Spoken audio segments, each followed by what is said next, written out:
Inform the gunnery command. Prepare to fire on the enemy at once.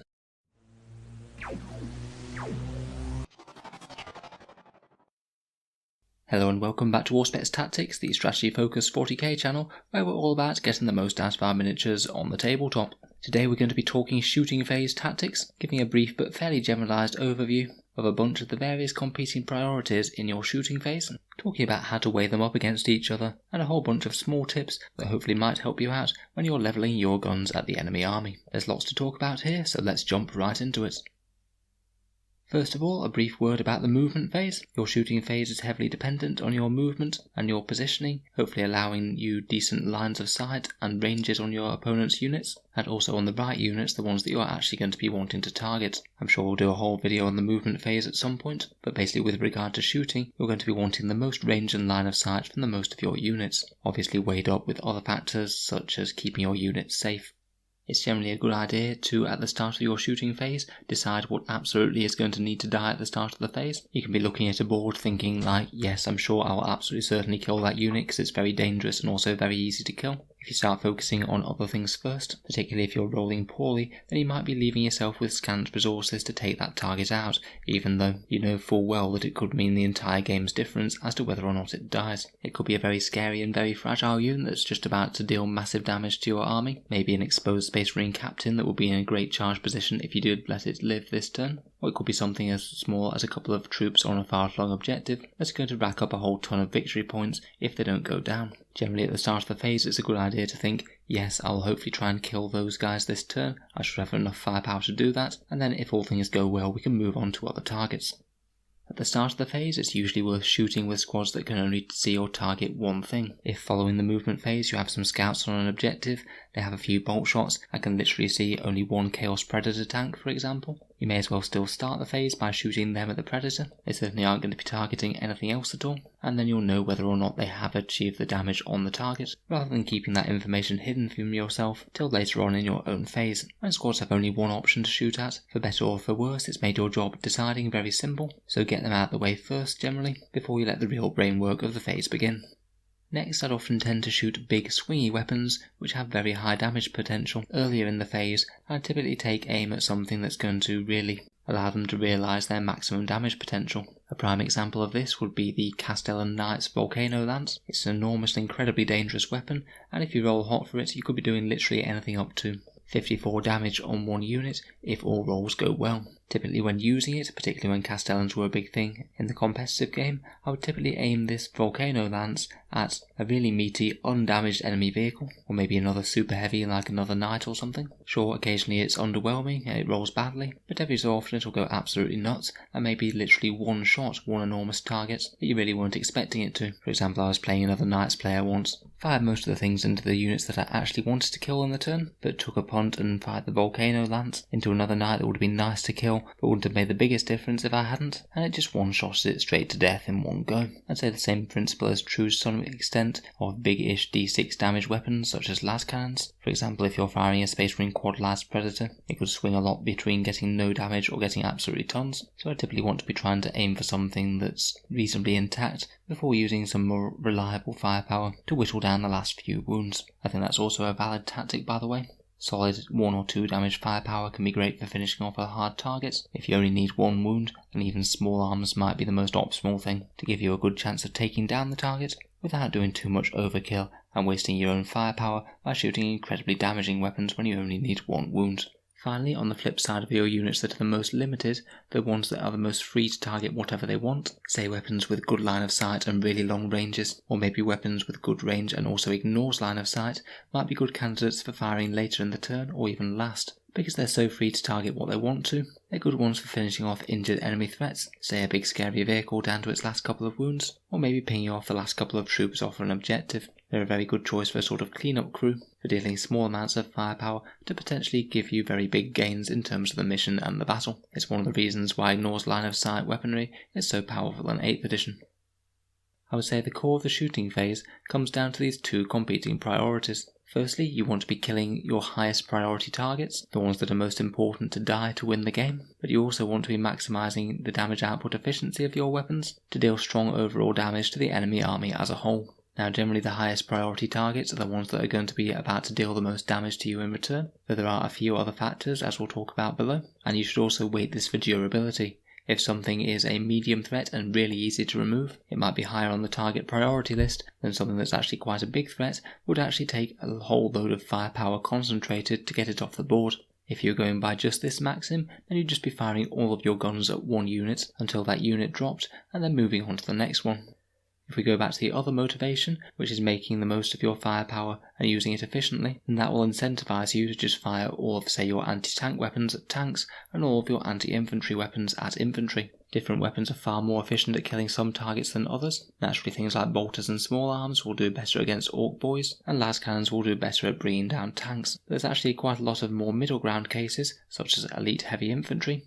You might do better with flat 2 or 3 damage weapons against them, flyers where you might have dedicated anti-air weapons, and also armor saves, with high AP weapons being good against high armor saves, and low AP weapons being more efficient against low armor save. Sometimes you're going to be wanting to prioritize one over the other. Say what we talked about before, if you've got one big enemy tank that's got 1 wound left, you've used up all your anti-tank firepower, it might make sense to throw a bunch of anti-infantry firepower at it to hopefully ping the last one off, even though anti-infantry firepower isn't very efficient against tanks, and sometimes it might well not be worth wasting all of your anti-infantry firepower to take the last wound or 2 off a tank, when you could be doing major damage to enemy infantry that's standing right beside it, rather than trying to shave off the last couple of wounds. Exactly where this balance lies, and what your aims of the shooting phase are, is really one of the core skills in playing Warhammer 40k, and weighing up your risk of killing something with the firepower that you have available, and making meaningful target priority decisions, really could mean the difference between victory and defeat.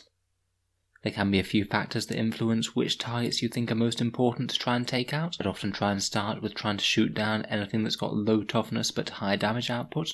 A good example of this could be Astra Militarum heavy weapon teams. Pretty trivial to take out as they only have base guardsman defensive stats, but pack a fair amount of firepower for their points, so if you can manage to spare a little bit of firepower for them early on, then it's usually an easy win.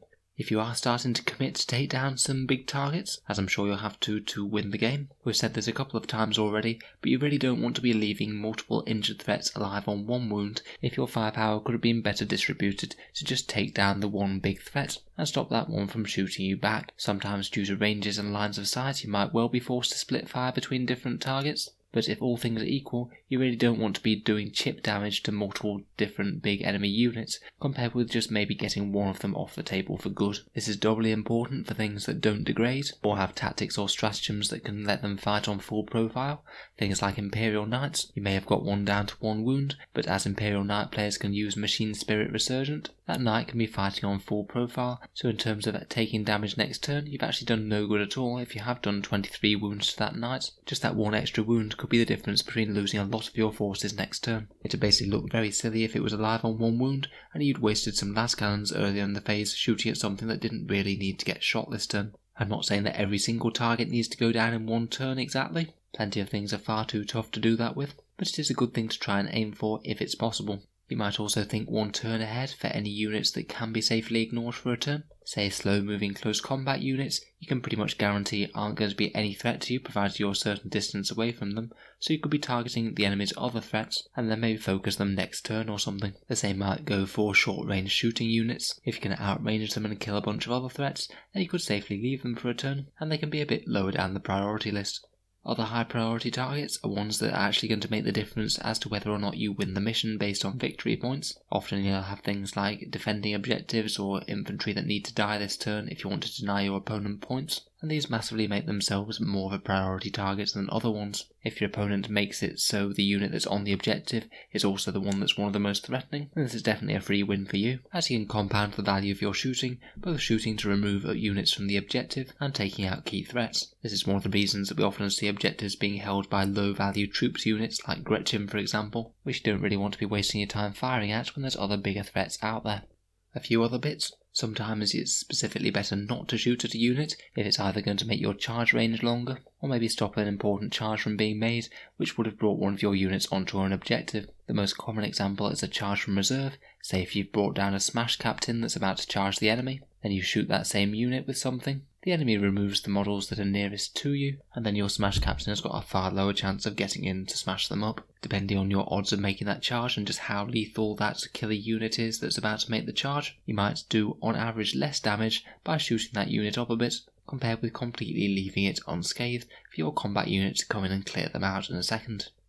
Next, one of the biggest things that will help you do well in a shooting phase is having a realistic expectation of what your units are actually going to do when you shoot them at a given target. This is one that just generally comes with experience. In particular, less experienced players tend to have the least realistic expectations of what their shooting phase can do. To be honest, people do tend to overestimate what they can achieve rather than underestimate, and I've often played against people who have got annoyed when their couple of las cannons haven't done significant damage to my tank just because they've rolled a bit poorly, when in reality their expectations far exceed what was statistically likely to happen. You can go as nerdy as you want in terms of working out numbers. I think in general people just generally get a bit of a feel for how well their guns do by playing multiple games, particularly as just working out average damage output doesn't account for how swingy some units or weapons can be. So averages can be a little bit meaningless.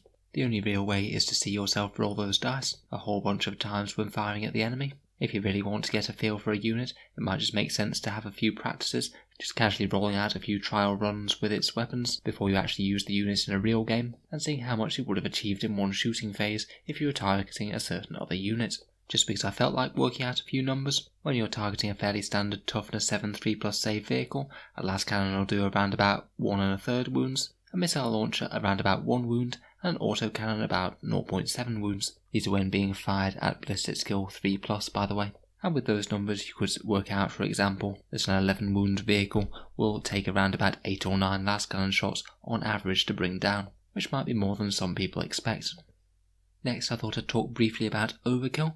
Overkill is what happens when you waste damage output by, say, rolling one of those big high damage weapons, you fire it at a unit and you deal far more damage than the unit could take. Say there was a tank with 5 wounds left, you fire your Castellan's volcano lance at it and you do 12 wounds, which sort of means that you've just wasted 7 of them. In general, overkill is fairly bad, you don't want to be having too much of it. That's why when it is possible, it's usually good to finish off a fairly injured unit with some relatively low damage chip weapons, such as small arms or maybe medium strength weapons. Unfortunately, you don't always have this luxury. You have to declare a unit's firepower all at the same time, which is kind of problematic. Say if you had a very injured tank and you were declaring a shooting attack with a Space Marine Predator with las cannons, one las cannon might well finish off that injured tank, but it's certainly not guaranteed to. You might fail the hit or wound roll. As we've already discussed, you really don't want to be leaving that tank alive, so it actually might make sense to put maybe 3 las cannons into that tank to try and guarantee that it blows up. In general, a small amount of overkill isn't the worst thing in the world if you can't finish things off, if you don't have the luxury of keeping on chipping away with it at medium strength weapons or split fire from other squads. Finally, I just try and beware of any of the things that your opponent might be able to do to scupper your fun in the shooting phase. In particular, reactive durability stratagems are in a fair bit of abundance across 40k in the game at the moment. Things that they can basically declare to make a unit tougher when they're targeted by an attack. This includes things like the Space Marine Dreadnought's Duty Eternal, or things like lightning fast reactions for Eldar flyers. When these are in effect, sometimes it can be quite good to try and bait them out by shooting 1 or 2 anti-tank weapons at a key unit. If they trigger the stratagem and you've not wasted much firepower, you can immediately go on to another target that isn't protected, and if they don't trigger the stratagem, then it means that you're getting some damage on that target that doesn't go through the extra line of defense that that stratagem would have provided.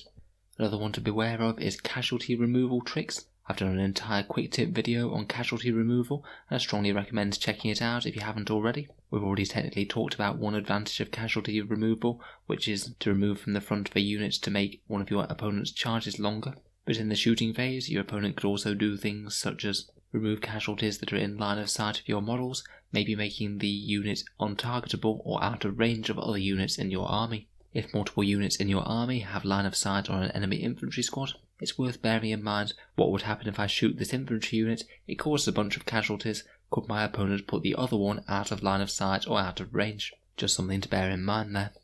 Finally, there's sometimes rules that the opponent can use in the shooting phase to actually deal damage. One of the most common is shoot when you die rules.